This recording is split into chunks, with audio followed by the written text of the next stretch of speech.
On August 20, 1989, two brothers, Lyle and Eric Menendez, shocked the world when they gunned down their wealthy parents, Jose and Kitty Menendez, in their Beverly Hills mansion. But what seemed like a clear cut case of brutal double murder would evolve into one of the most controversial trials of the 1990s, with the Menendez brothers claiming that they were victims of years of emotional and sexual abuse, painting a harrowing picture of their childhood to the media. This revelation, however, raised a $1 million question. Was this truly a case of cold blooded murder? Or could it be seen as an act of desperate self defense? Well, let's dive into the details of this case. The question it arises about trauma and justice and why this story still resonates with today.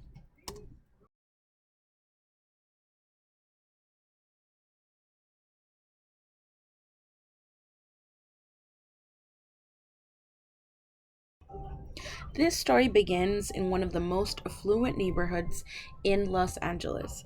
The Menendez family's life behind closed doors was anything but glamorous. Jose Menendez, a Cuban immigrant who built a successful career in the entertainment industry, and his wife Kitty, a former school teacher, appeared to have everything: wealth, status, and a luxurious home.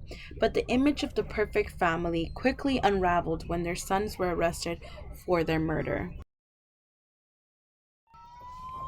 After the murder, Lyle and Eric went on living as though nothing had happened. They went on shopping sprees, traveled abroad, and even started a business together. But a series of behaviors that seem guilty weren't the only things that captured the public's attention. The Menendez brothers claimed they weren't acting out of greed, but out of desperation to escape years of horrific abuse. During the trial, the defense argument hinged on a shocking revelation. The brothers were victims of years of psychological, physical, and sexual abuse at the hands of their father, Jose Menendez. The defense argued that their father had been violent and sexually abusive to both Lyle and Eric for years, while also revealing that their mother, Kitty, was aware of this behavior and turned a blind eye. They argued that the murder was a culmination of years of suffering that finally drove them both to snap. Jose Menendez's abuse began early in their lives. Both boys were sexually abused by their father, and they were physically beaten when they failed to meet his extreme high expectations. For years, their abuse went unreported, and the family's perfect exterior hid the trauma that the brothers were enduring.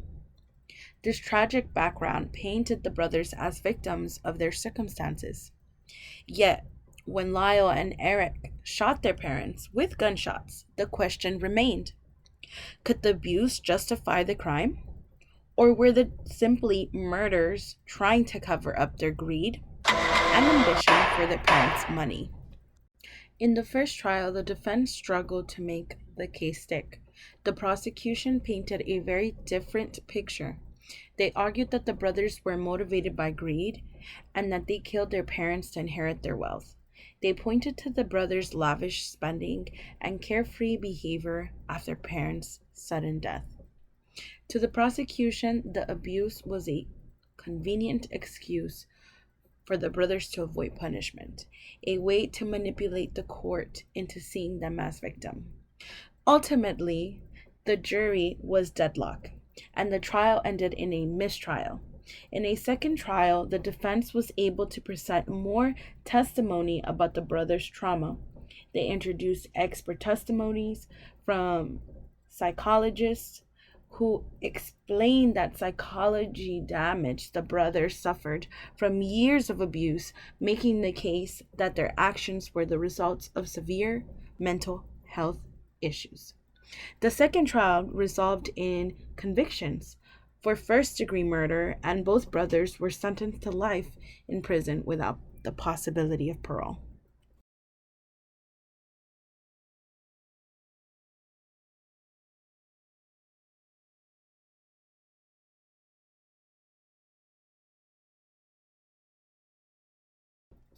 Even now, more than 3 decades later, the case remains deeply controversial. Many still question whether the Menendez brothers were truly victims of abuse or whether they manipulated the court to escape justice. Some see the case as a tragedy, highlighting the devastating effects of trauma on vulnerable individuals. Others believe that no amount of abuse can justify murder, and the Menendez brothers should have been held accountable for their crimes. But what makes this case so fascinating, particularly for an audience interested in true crimes, is the gray area it occupies.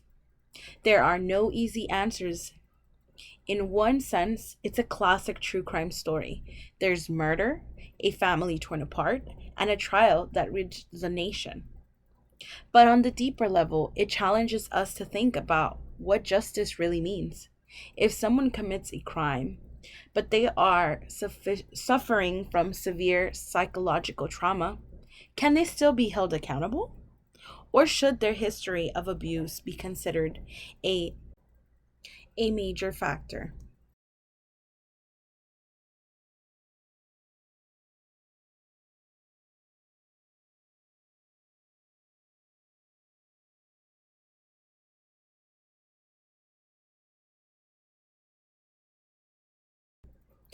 Now, let's talk about why this topic is so significant, especially for us as viewers.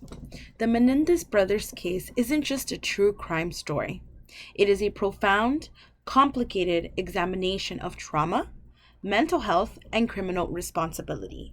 For many people, this case forces us to with a question that often remains uncomfortable and unresolved. How much of our behavior is shaped by what has happened to us in the past? And more importantly, should the trauma influence how we are held accountable for our actions? The Menendez case holds profound significance, shedding light on the often overlooked reality that victims of abuse, regardless of gender, frequently suffer in silence, their voice dismissed or ignored.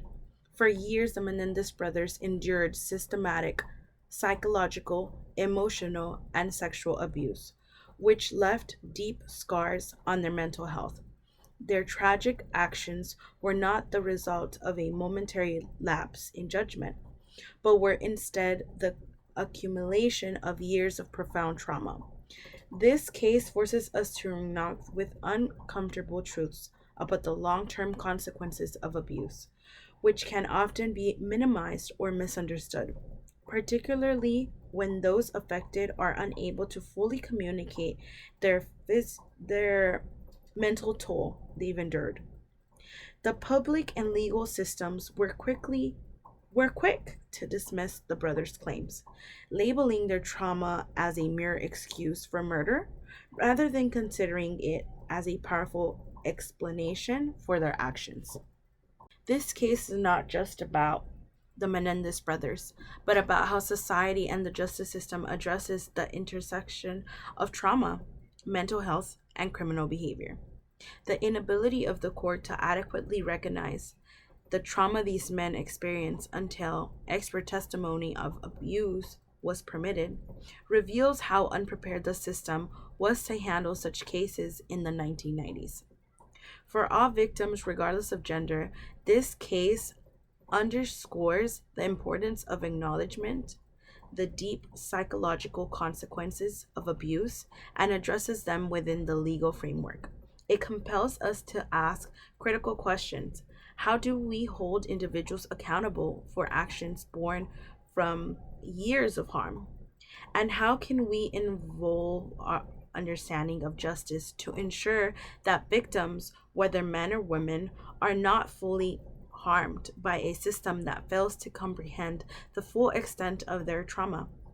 This case, viewed through the lens of the brothers' suffering, invites us to confront the complexities of justice, mental health, and accountability, ultimately calling for a more compassionate and nuanced approach to victims of abuse. As we wrap this up, it's clear that the Menendez case is about much more than just a crime. It's a powerful reminder of how trauma can shape actions into ways that are often misunderstood or overlooked. Ultimately, the Menendez case shows that trauma is not an excuse, but it is a powerful explanation. It's a reminder that we must listen to the voices of those who've suffered, acknowledge their pain, and ensure that justice accounts for the complexities of their experiences.